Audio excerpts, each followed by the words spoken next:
पहले तो समझिए कि H1B वीजा जो है 71% इंडियंस को मिलता है।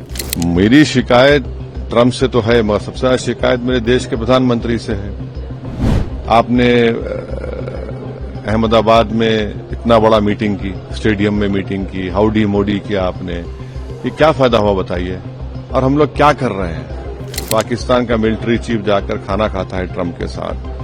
फिर हमारे पड़ोस में हम देखते हैं कि पाकिस्तान और यूएस का ट्रेड एग्रीमेंट हो जाता है, और बिल्कुल हम सकम ना करें अमेरिका की ट्रंप सरकार की ब्लैकमेलिंग को। AIMIM प्रमुख असदुद्दीन ओवैसी ने प्रधानमंत्री नरेंद्र मोदी के नेतृत्व वाली एनडीए सरकार से आग्रह किया कि वे अमेरिका के राष्ट्रपति डोनाल्ड ट्रंप के प्रशासन के सामने झुके नहीं। उन्होंने तीखे स्वर में ट्रंप प्रशासन और खुद देश के प्रधानमंत्री नरेंद्र मोदी पर तंज कसा। उन्होंने कहा कि H1B वीजा शुल्क को $1 लाख तक बढ़ाने का फैसला कभी सही नहीं है। आखिर पीएम मोदी का ट्रंप के साथ दोस्ताना व्यवहार किस स्तर तक ठीक है? दोनों देशों की मीटिंग और दोनों देशों के स्वागत का क्या फायदा हुआ? ओवैसी ने कहा कि आंध्र प्रदेश और तेलंगाना के लोगों पर नकारात्मक इसका सीधा असर देखने को मिलेगा। वे बोले कि H1B वीजा धारकों में 71% भारतीय हैं और ये फैसला जाहिर तौर पर उनके लिए चिंता का विषय है। जरा सुनिए क्या कुछ कह रहे हैं AIMIM प्रमुख असदुद्दीन ओवैसी। क्या कहना है? आपने ट्वीट भी करा था बकायदे आप। देखिए, भारत में H1B वीजा जो है ज्यादातर पहले तो समझिए कि H1B वीजा जो है 71% इंडियंस को मिलता है। उसमें से बहुत बड़ा शेयर होता है तेलंगाना आंध्रा के जो टेकीज होते हैं। और इस बात का खास ख्याल रखिए कि जो भारत को करीब 125 बिलियन डॉलर का रेमिटेंस होता है।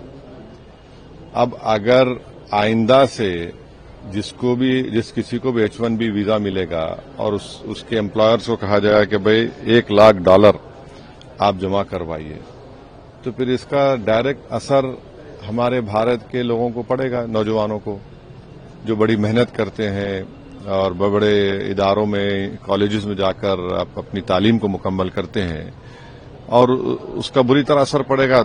मेरी शिकायत ट्रंप से तो है, मगर सबसे ज्यादा शिकायत मेरे देश के प्रधानमंत्री से है।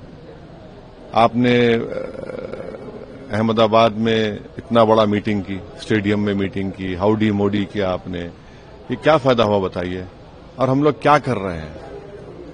मैं कोई पॉलिटिकल पॉइंट स्कोर करना नहीं चाह रहा हूं, मगर भारत सरकार को और खासतौर से मोदी सरकार को सोचना चाहिए कि ये सब जो पाकिस्तान का मिलिट्री चीफ जाकर खाना खाता है ट्रंप के साथ, फिर हमारे पड़ोस में हम देखते हैं कि पाकिस्तान और यूएस का ट्रेड एग्रीमेंट हो जाता है, ये सब इससे हो क्या रहा है? और फिर ये अगर इस पर हम कंट्रोल नहीं करेंगे तो फिर नुकसान हमारे इन बच्चों का होगा।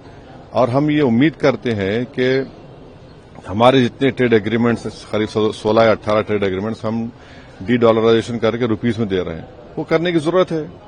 और बिल्कुल हम सकम ना करें ये अमेरिका की ट्रंप सरकार की ब्लैकमेलिंग को। ये सब चीजें हो रही हैं। इसका H1B वीजा ठीक है, अब जो फरवरी के बाद होगा, जो सब कह रहे हैं, मगर बहुत बड़ा असर पड़ेगा ना, बहुत बड़ा असर पड़ने जा रहा है भारत के उन तमाम नौजवान लड़के लड़कियों पर जो बड़ी मेहनत करके आगे बढ़ते हैं। Subscribe to One India and never miss an update. Download the One India app now.